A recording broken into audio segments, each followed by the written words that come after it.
بل بالأدب تنال أعلى الرتب فعش حياة العلماء. الحمد لله رب العالمين، والصلاة والسلام على أشرف المرسلين نبينا محمد وعلى آله وصحبه أجمعين. أحبتي في الله، السلام عليكم ورحمة الله تعالى وبركاته.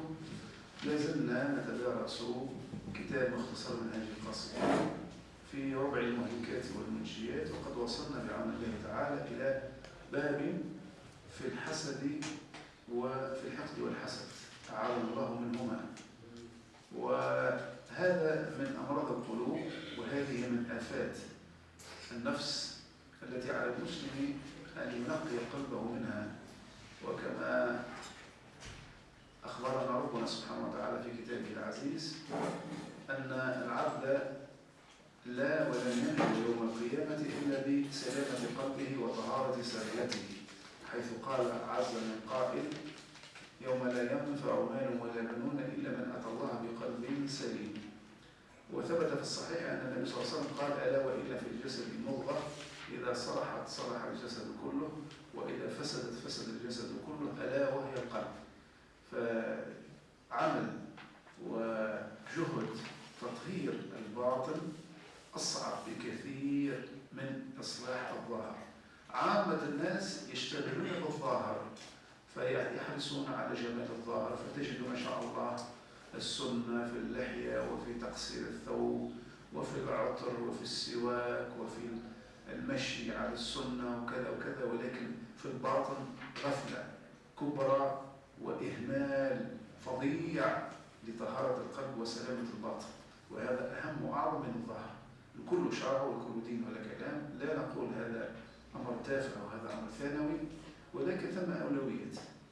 فالنبي عليه الصلاة والسلام كما في صحيح مسلم أخبرنا بحديث عظيم يبين خطورة إهمال الباطن، حيث قال عليه الصلاة والسلام: إن الله تعالى لا ينظر إلى صوركم وأموالكم ولكن ينظر إلى قلوبكم وأعمالكم.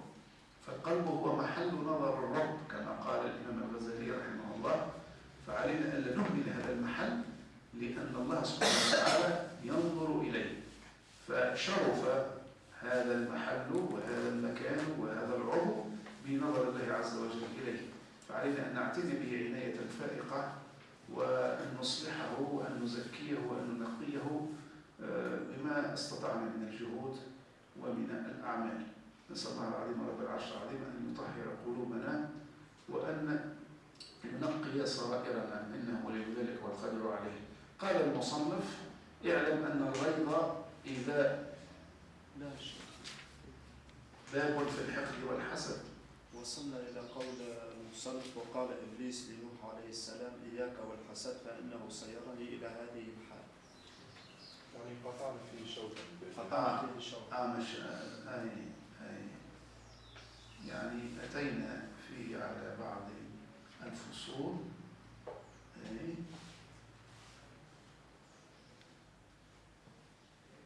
ووصلنا إلى أثر من الآثار. قال إبليس لنوح عليه السلام. الصفحة الثانية. هذا قال ابن سيرين. بعد ابن سيرين أو قبل؟ مباشرة بعد ابن سيرين. طيب، نعيد كلام ابن سيرين لا بأس. وقال ابن سيرين: ما حسدت أحدا على شيء من أمر الدنيا، لأنه إن كان من أهل الجنة فكيف أحسده على شيء من أمر الدنيا وهو يصير إلى الجنة، وإن كان من أهل النار فكيف أحسده على شيء من أمر الدنيا وهو يصير إلى النار. هذا قولة ابن سيرين، أنه لا يحسد الإنسان ما دام مصيره مجهول لا يعلمه إلا الله. وقال إبليس لنوح عليه السلام: إياك والحسد فإنه صيرني إلى هذه الحال. كما تعلمون بأن أول مخالفة شرعية ذكرناها ارتكبت، وأول معصية ارتكبت ما هي؟ الكبر. والكبر كان سببه الحسد. واضح؟ يعني أولها الحسد الذي سبب الكبر، أو الكبر الذي نتج عنه الحسد، هما متلازمان. فلما أمر الله سبحانه وتعالى الملائكة بالسجود لآدم، ماذا قال إبليس؟ قال أنا خير منه، خلقتني من نار وخلقته من طين. فكان الجواب أن اخرج منها فإنك رجيم وإن عليك اللعنة إلى يوم الدين. فأطرده الله سبحانه وتعالى من رحمته ومن جنته بسبب كبره بعد أن حسد آدم. هو رفض السجود لآدم حسدا لأنه رأى نفسه أعلى وأعظم وأشرف من هذا الذي خلق من طين. فهذه نصيحة قالها إبليس، وقد ينصح الشيطان ابن آدم وقد ينصح العدو المسلم. وتذكرون قصة سيدنا أبي هريرة رضي الله عنه كيف أن النبي عليه الصلاة والسلام كما ثبت بصحيح مسلم كيف أنه أمر النبي صلى الله عليه وسلم بحراسة تمر الصدقة، يعني كومة بتاع تمر موجودة في المسجد وفي الليل يحرس تمر الصدقة. فجاءته دابة في شكل بشر تدب، وأخذت هذه الدابة هذا المخلوق العجيب يسرق التمر، يضع في جرابه التمر، فأمسك به سيدنا أبو هريرة. ففي بعض الروايات أنه لما أمسك به وقبض عليه وجد يده يد كلب، يعني يد فيها شعر والعياذ بالله. يعني أمر غير عادي، شكله شكل الإنسان ولكنه ما هو من بني الإنسان. فلما سأله أعلمه بأنه من الجن وأنه شيطان وأنه عنده عيال وفقير وكذا، فتركه قال لن أعود. ثم قص القصة على النبي صلى الله عليه وسلم، فأخبره النبي صلى الله عليه وسلم بأن هذا شيطان وأنه كذوب وأنه سيعود. فالليلة الثانية عاد وقام بنفس العمل الخبيث، سرق التمر، فأمسك به وأراد أن يحبسه وأن يربطه حتى يأتي النبي صلى الله عليه وسلم يفصل فيه. فاستغاث وطلب العفو والسماء إلى ذلك فأطلقه. اليوم الثالث كذلك، الليلة الثالثة نفس الشيء عاد. ففي الليلة الثالثة قال أعلمك شيئا وتطلقني، أو أعلمك حويج وسيبني. فماذا علم؟ قالوا ماذا ستعلمني؟ قال إذا أويت إلى فراشك فقر آية الكرسي حتى تختمها فلا يزال عليك من الله حافظ حتى تستيقظ. هذه حاجة طيبة. فلما قصها على النبي صلى الله عليه وسلم ماذا قال؟ قال صدقك وهو كذوب، يعني في هذه صدق الشيطان، وإن كان الأصل فيه أنه كذابه. واضح؟ وأصبحت سنة تقريرية، أصبحنا نقرأ آية الكرسي عند النوم، وبإقرار من؟ بإقرار النبي صلى الله عليه وسلم، مع أن أصلها جاءت من فم الشيطان. وهذه قاعدة أنه على المسلم أن لا يتكبر، وعليه أن يأخذ الحكمة من أي وعاء خرجت، على قاعدة الحديث النبوي الذي أخرجه الإمام ابن ماجه بسند فيه ضعف للأمانة. قال فيه النبي صلى الله عليه وسلم كما يروى: الحكمة ضالة المؤمن حيثما وجدها التقطها، وفي رواية حيثما وجدها فهو أحق بها. فالحكمة ضالة المؤمن.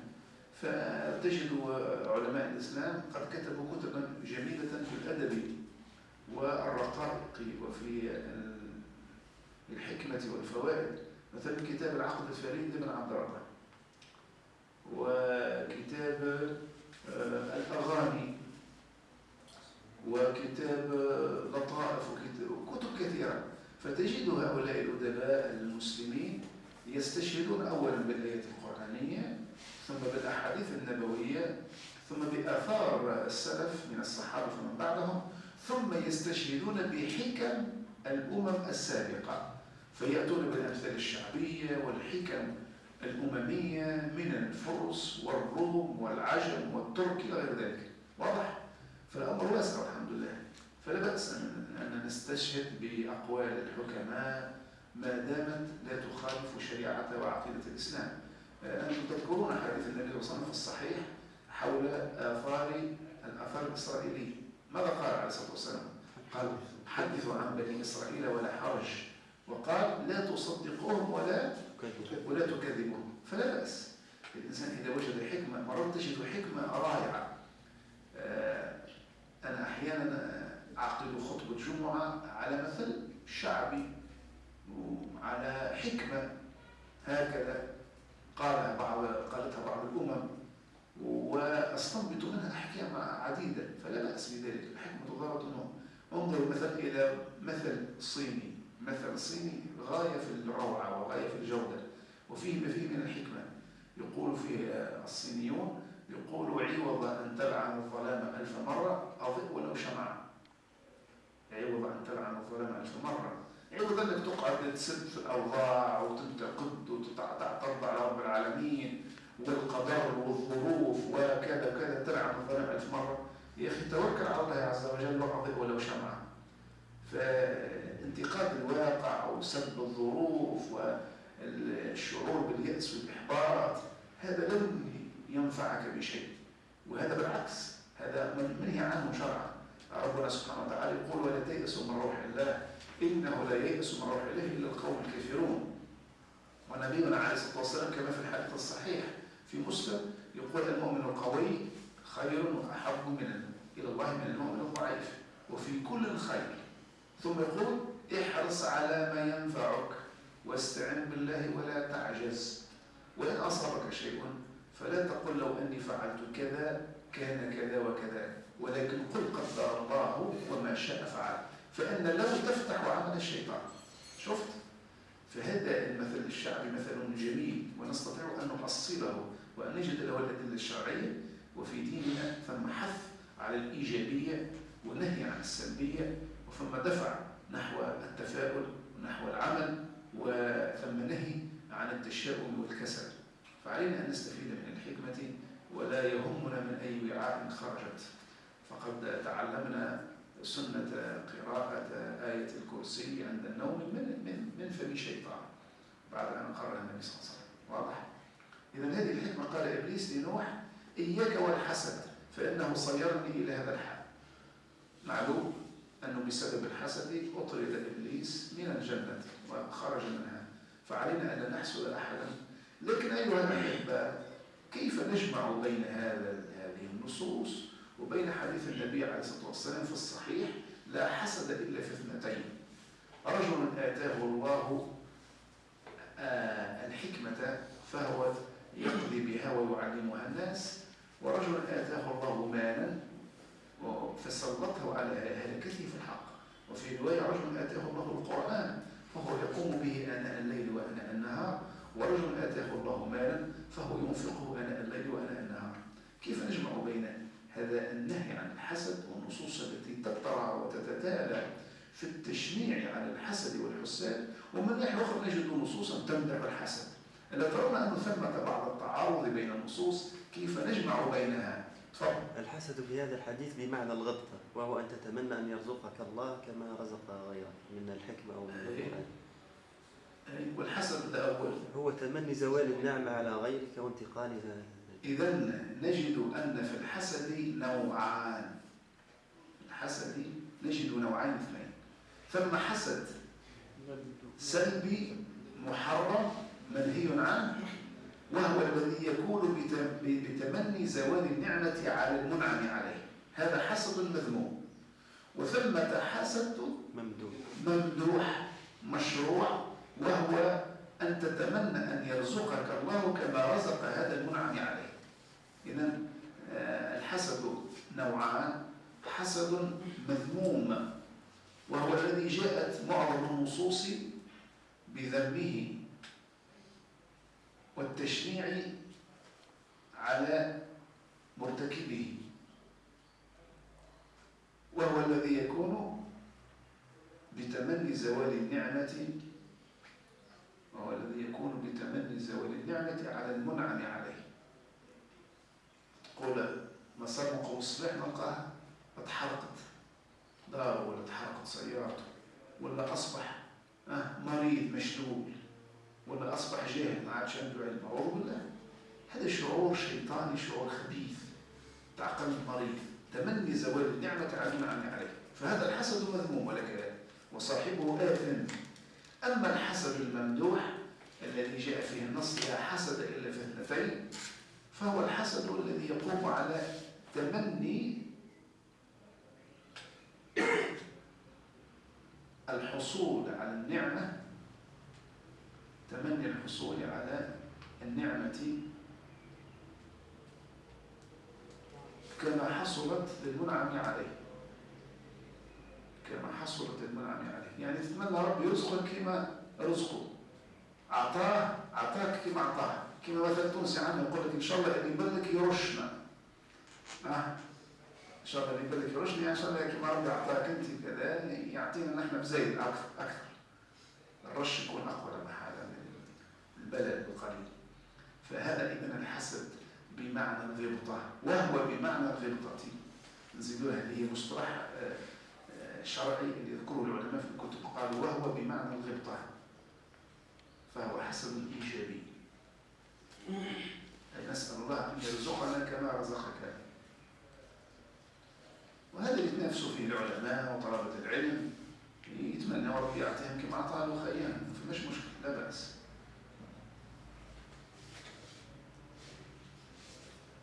هو يروى من باب النكتة والطرافة الخرافات والحكايات الأسطورية اللي يجيبوها. قالوا أنه 3 من الناس طاروا في السماء فسقطوا في كوكب آخر من الكواكب. عاد في الكوكب هذا كل واحد يجي ضيف يكرموه، يطلب أمنية، يطلب حاجة يعطوه منها 2، يعطوه منها 2. قالوا الفرنسي اطلب مصنع بتاع قطارات سريعة، فأعطاه لصديقه 2، يعني مضاعف. الأمريكي طلب مصنع بتاع طائرات. العرب قالوا له ماذا تطمح، ماذا تريد؟ قال اعملوا لي عين، اعملوا لي عين أو تمزوا لي عين، يحب نولي أعور. علاش؟ باش صديقه يعملوا له عينين 2. يعني وكان العرب يحرصون على خراب بيوتهم وعلى جر وجلب الفساد لإخوانهم ولأهلهم ولأقوامهم. هي نكتة محالة ما هي حقيقية، ولكنها تعكس نفسية الحسد والعياذ بالله المذموم اللي يغلب علينا، ولا حول ولا قوة إلا بالله. وما كان هكذا أهل الإسلام، وما كان هكذا العرب، بالعكس العرب هم أهل الشهامة وأهل الفضل وأهل الخير. ربنا سبحانه وتعالى اختار البيئة العربية في الجزيرة لنشأة وقيام الإسلام وحضارة الإسلام. فرب سبحانه وتعالى قال في محكم التنزيل: الله أعلم حيث يجعل رسالاته، وانتقى واصطفى النبي عليه الصلاة والسلام من خيرة بطون العرب ومن خيرة القبائل وهي قريش. فالعرب هم أخيار وهم فضلاء وهم أشرف الناس في ذلكم العهد، وفيهم ما فيه من الفضائل. حتى قال النبي عليه الصلاة والسلام: إنما بعثت لأتمم مكارم الأخلاق، وفي رواية الموطأ لأتمم صالح الأخلاق. فالخلق موجود عند العرب والشهامة موجودة والحمد لله، والكرم الإسلام ليتممها ولينميها. فلكن تو نحن انحرفنا، لا تمسكنا بأخلاق العرب وشهامة الجاهلية ولا بأخلاق الإسلام، ولا حول ولا قوة إلا بالله. ولكن الخير موجود إن شاء الله، لا ينقطع من أمة محمد. قال المصنف: واعلم أن الله تعالى إذا أنعم على أخيك نعمة فلك فيها حالتان، إحداهما أن تكره تلك النعمة وتحب زوالها، فهذا هو الحسد. والحالة الثانية أن لا تكره وجودها ولا تحب زوالها، ولكنك تشتهي لنفسك مثلها، فهذا يسمى غبطة. وهذا ما بيناه وفسرناه والحمد لله، هذا يسمى غبطة. قال المصنف رحمه الله: قلت: واعلم أني ما رأيت أحدا حقق الكلام في هذا كما ينبغي، ولا بد لي من كشفي فأقول. الإمام الغزالي رحمه الله يبين بأنه من سبقه من أهل العلم ومن كتب في السلوك والتربية لم يحققوا هذه المسألة ولم يعطوها حظها من البحث والتمحيص، فأراد أن يمحص وأن يحقق وأن يبحث وأن يغوص في هذه المعاني. فقال رحمه الله: اعلم أن النفس قد جبلت على حب الرفعة. الإنسان بطبيعته يحب يكون أرفع من غيره، أجمل من غيره، أقوى من غيره، أعلى من غيره، أغنى من غيره، إلى غير ذلك. فهي لا تحب أن يعلوها جنسها، فإذا علا عليها شق عليها وكرهته. إذا كان واحد يتفوق عليها تتوتر وتغضب وترفض هذا، وأحبت زوال ذلك ليقع التساوي. وهذا أمر مركوز في الطباع. وقد روى أبو هريرة رضي الله عنه عن النبي صلى الله عليه وسلم أنه قال: 3 لا ينجو منهن أحد: الظن والطيرة والحسد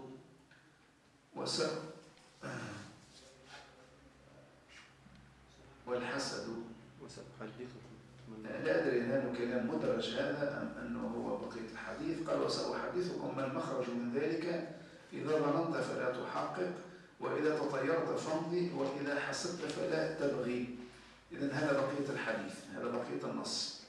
ولكن الحديث كما ورد في التخريج هو حديث ضعيف، رواه ابن أبي الدنيا في كتاب ذم الحسد، وفيه يعقوب بن محمد الزهري وموسى بن يعقوب الزمعي، ضعفهما جمهور المحدثين.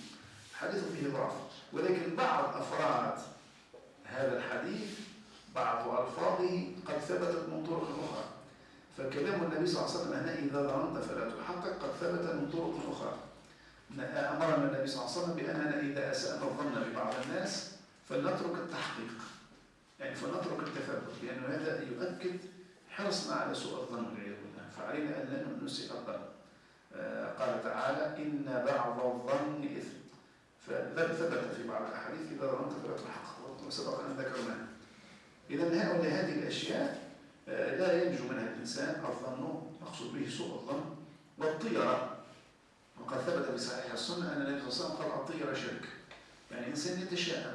كان العربي إذا خرج من بيته قديما ومر أمامه طائر أسود يعود إلى بيته ويقول: اليوم لا عمل اليوم يوم مشؤوم، لأنه رأى طائرا أسود.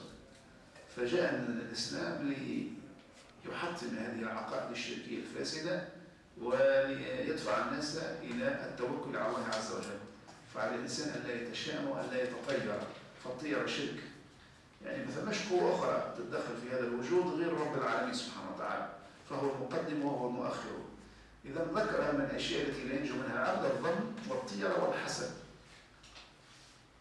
ودواء هذه الثلاث قال: إذا ظننت فلا تحقق، يعني إذا شككت في بعض الناس وأسأت بهم الظن فلا تحقق وتقعد تدور كما نقول وتغوص وتبتت إلى ذلك.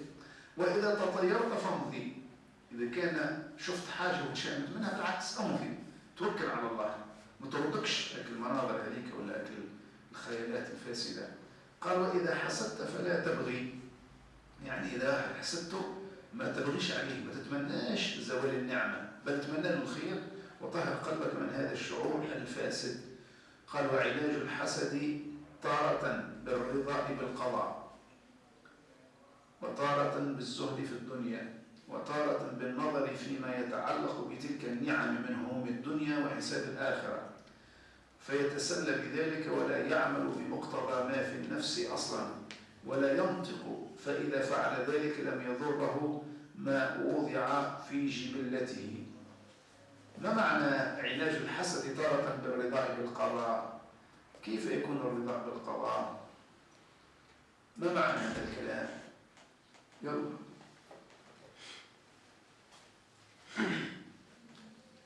يعني عادة الإنسان إذا تأمل في نعمة من النعم التي أنعم الله بها على أحد من الناس، مثلا أنعم الله سبحانه وتعالى على أحدهم بصحة البدن أو بكثرة المال، فهل هذه الأمور هي أمور كسبية أم هي عطايا ومنح إلهية؟ عطايا ومنح إلهية، هي عطايا من الله عز وجل وهي هبات. فالحاسد وكأنه يعترض على الجبار، يعترض على الرزاق، يعترض على الوهاب، يقول له: كيف تعطي، كيف تهب، كيف تمنح هذا العبد ما لم تمنحني إياه؟ فهو اعتراض على الله عز وجل. ولذلك ذكرنا نحن من الأمثلة الشعبية الفاسدة الرائجة الشائعة بيننا قول بعضهم: وبئس هذا القول، ربي يعطي الفول للزروس. الفول يعني اليابس اللي يعلفوا فيه بعض الحيوانات، كالذي لا يتم رحله إلا بالرحى الحجرية ولا الحديدية. ربي يعطي الفول للزروس، يعني كلام فاسد. كما قلنا أهل مصر يقولوا زاد مثلا يشبهه ويقولوا: ربي يدي الحلق، يعطي البلاط، ربي يدي الحلق للبلودان، للمرأة ما عندهاش ودنين. هذا كلام فاسد، هذا قدح في صفات رب سبحانه وتعالى، ونحن عقيدتنا قائمة على حسن الظن بالله عز وجل وحسن الأدب معه. فالله سبحانه وتعالى موصوف بكل كمال ومنزه عن كل نقصان، فلا يجوز شرعا أن نتهم الله عز وجل في حكمته وفي علمه وفي كمال عدله ورحمته. فالله حكم عدل يعطي الناس بالقسطاس وبكامل الحكمة والإنصاف، فليس ثمة جور ولا ظلم ولا كذلك نقص ولا خلل. فالإنسان الذي يعترض في حسده هو في الحقيقة يعترض على قضاء رب العالمين. فأنت إذا استحضرت معنى الرضا بالقضاء تقول الحمد لله أنا كتب الله لي هذا الشكل وهذا اللون وهذا الجسم وهذا المستوى، فأنا راض بقضاء الله عز وجل. ولكن تعمل على تحسين مستواك لا بأس بذلك، ما مش تعترض. علاش أنا مانيشي شعري أصفر وعيني خضر؟ علاش أنا مانيشي مليونير؟ ولا راني القانون تاعي طويل؟ ولا نملك كذا ولا صحة كذا؟ لا، أرضى بما قضاه الله عز وجل واعمل على تنمية ما وهبك إياه وتطويره، فتدرك بإذن الله مراتب عليا. ونحن من فضل الله علينا أن قضية الشكل واللون والأموال هذا ما عنده حتى قيمة، كما رأينا حديث النبي صلى الله عليه وسلم إن الله تعالى لا ينظر إلى صوركم وأموالكم ولكن ينظر إلى قلوبكم وأعمالكم. واضح؟ فهذا معنى الرضا بقضاء الله عز وجل. قال وتارة بالزهد في الدنيا، يعني الرضا هذا مسألة عقائدية. والناحية الثانية اللي تهون عليك قضية الحسد هي الزهد في الدنيا. يعني عادة الإنسان عادة الناس يحسدون بعض من بعض فيش؟ في الأمور المالية والدنيوية. يشوف بيت جميل لصديقي فيحسده، يقول شوف كيفاش عنده قصر وأنا ساكن في الكوخ. يشوف صديقه عنده مشروع وسيارة فخمة يقول وأنا عندي هالدراجة النارية هذه التعبانة، وهو شوف كيفاش عنده. واللي راه عنده زوجة مثلا ما شاء الله ذات حسب وجمال ونسب وعنده أولاد وعنده أموال، فلا نحسد الناس بل نزهد في الدنيا ونقول الحمد لله رب العالمين. ثم حديث نبوي كذلك جميل يبين لنا أن الإنسان حتى لا يحتقر نعمة الله عز وجل، لأن الشيطان دائما يعمل على تقليل وتصغير نعمة رب العالمين في عينك. في الآية في سورة العرب لأنهم بين أيديهم ومن خلفهم وعن أيمانهم وعن شمائلهم ولا تجد أكثرهم شاكرين. في الكلمة هذه كلمة عظيمة، أنه توعد الشيطان بأنه سيسلب الشكر من قلوب بني آدم ولا تجد أكثرهم شاكرين. وهذا الواقع، فمعظم الناس لا يشكرون الله عز وجل. لماذا؟ احتقارا لما هم عليه من النعم. يقول لك واحد جيت تقول احمد ربي، يقول لك علاش مش نحمد ربي؟ انت يعني عاطل عن عمل بطال. اعوذ بالله. لماذا تنظر الى نصف الكاس الفارغ ولا تنظر الى نصف الكاس المليان؟ انظر الى النعم التي وهبك الله اياها. انت ما شاء الله صحتك طيبه وانت عقلك سليم، غيرك مجنون يعني في مستشفى لمرض عقلي، وغيره يعني عنده أمراض عجيبة وغريبة في المستشفى. والله تمشي المستشفى الدوخ، كما يقول الإمام الغزالي في بعض صفحات كتابه الإحياء، يقول على المسلم أن يزور البيمارستانات. البيمارستان هو المستشفى حتى يعلم نعمة الله عليه. تمشي قسم القلب الدوخ، ناس يعني عندها أمراض عجيبة وغريبة، قسم الكلى، قسم الكبد، قسم العظام، قسم لا أدري ماذا، الأعصاب.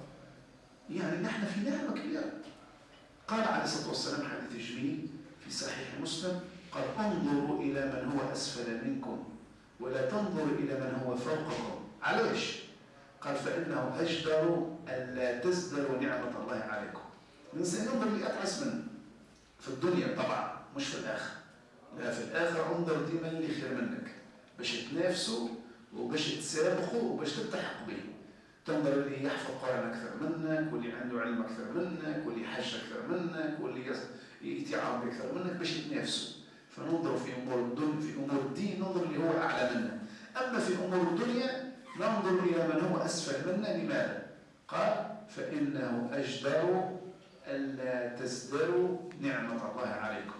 قال انظروا إلى من هو، لا تنظروا إلى من هو فوقكم وانظروا إلى من هو تحتكم فإنه أجدر أن لا تزدروا نعمة الله عليكم. فالإنسان إذا نظر إلى من هو تحته، يعني من هو أدنى منه درجة في الصحة وفي المال وفي الدنيا والمناصب والمراتب، فلا والذي يحتقر نعمة الله عليه، بل يعظم هذه النعمة وسيعرف قدرها. قال فإنه أجدر ألا تزدروا، أي تحتقروا، ألا تزدروا نعمة الله عليكم. هذا إذن مجال بعد الرضا بالقضاء. الدواء الثاني هو الزهد في الدنيا.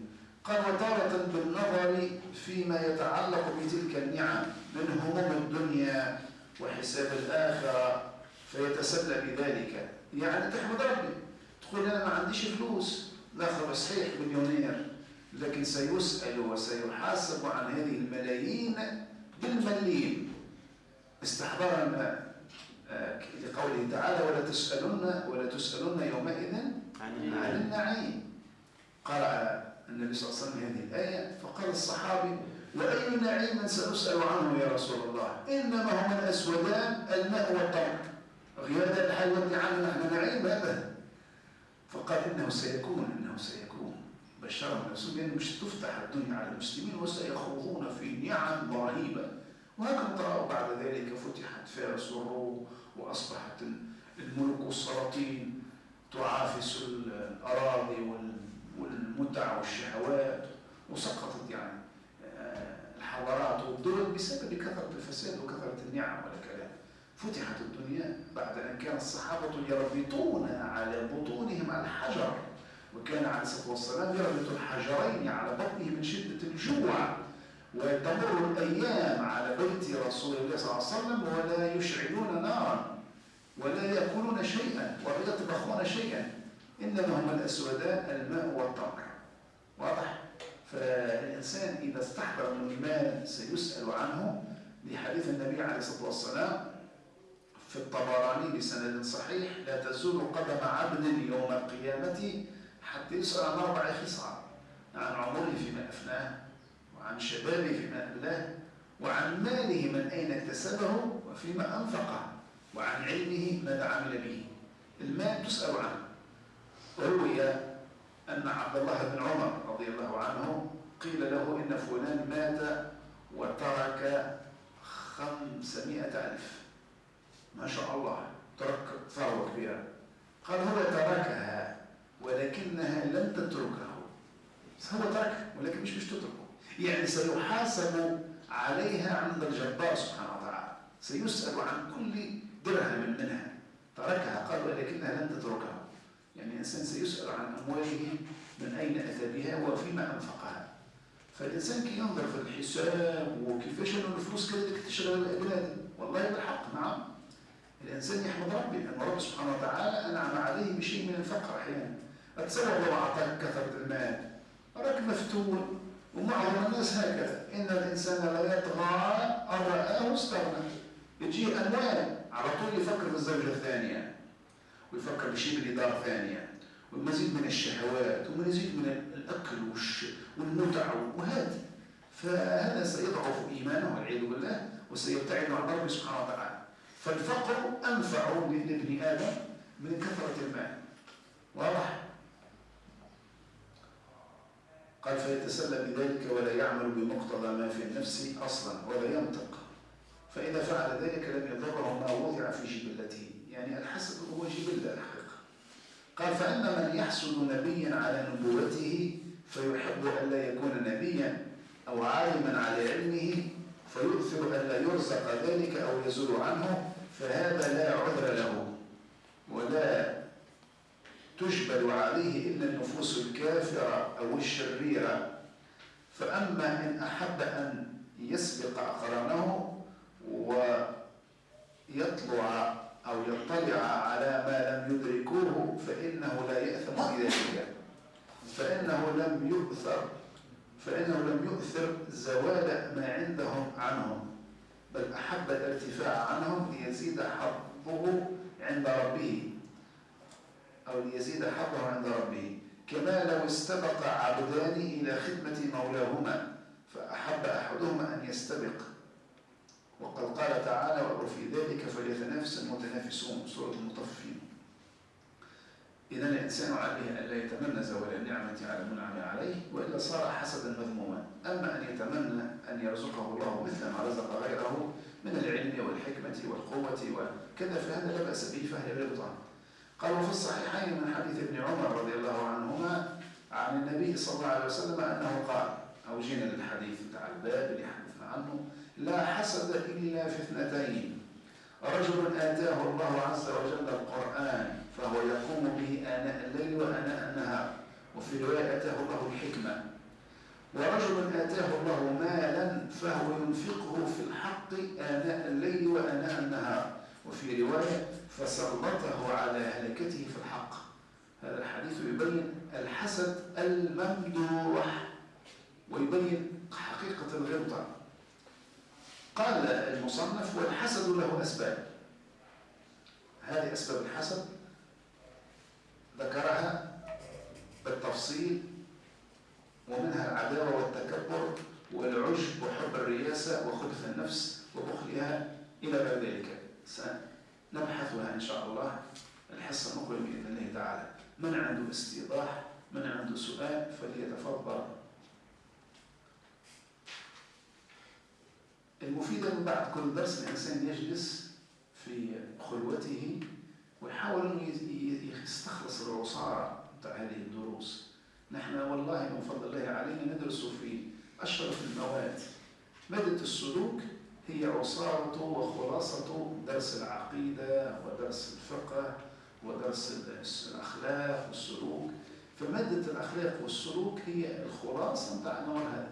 أن الإنسان إذا لم يكن متخلقا بأخلاق النبوة ومتأدبا بآداب الإسلام فهو دليل على أنه ضعيف الإيمان، وأنه جاهل بالأحكام وما هو مستوعب مضامين ومعاني الإسلام العظيم.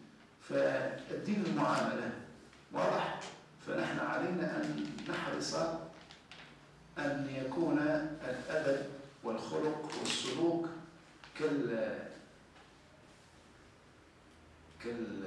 كالسميد كما يقال في إعداد الخبز، وأن تكون المعلومات كالملح. فالعبرة ليست بكثرة المعلومات، وإنما العبرة بكثرة الانضباط وكثرة الاستقامة والسلوك. نحن في عصر فيه ثورة معلومات. الإنسان يجلس أمام الشبكة العنكبوتية يستطيع أنه يمر في بعض الدقائق على كم هائل من المعلومات. قبل كانت تضرب أكباد الإبل حتى الإنسان يتعلم حديث أو حديثين، الآن تستطيع تاخذ 1000 حديث في دقيقة. لكن بدأ الالتزام بهذه الحديث، عملك بهذه النصوص هو بيت القصيد. فعلينا أن نحرص على العمل كما قال سيدنا علي رضي الله عنه: يهتف العلم بالعمل فإن أجابه وإلا ارتحل. فعلينا أن نحرص على العمل أيها الأحبة. العمل أهم شيء، والالتزام، وخاصة تزكية النفس. تزكية النفس عمل صعب ويلزمه مجاهدة نفس ويلزمه صبر ومعاناة. نسأل الله العظيم رب العرش العظيم أن يزكي أنفسنا وأن يعيننا على العمل والاستقامة والانضباط، إنه ولي ذلك والقادر عليه. نختم حسن إن شاء الله. أقول سبحانك اللهم وبحمدك، أشهد أن لا إله إلا أنت، أستغفرك وأتوب إليك.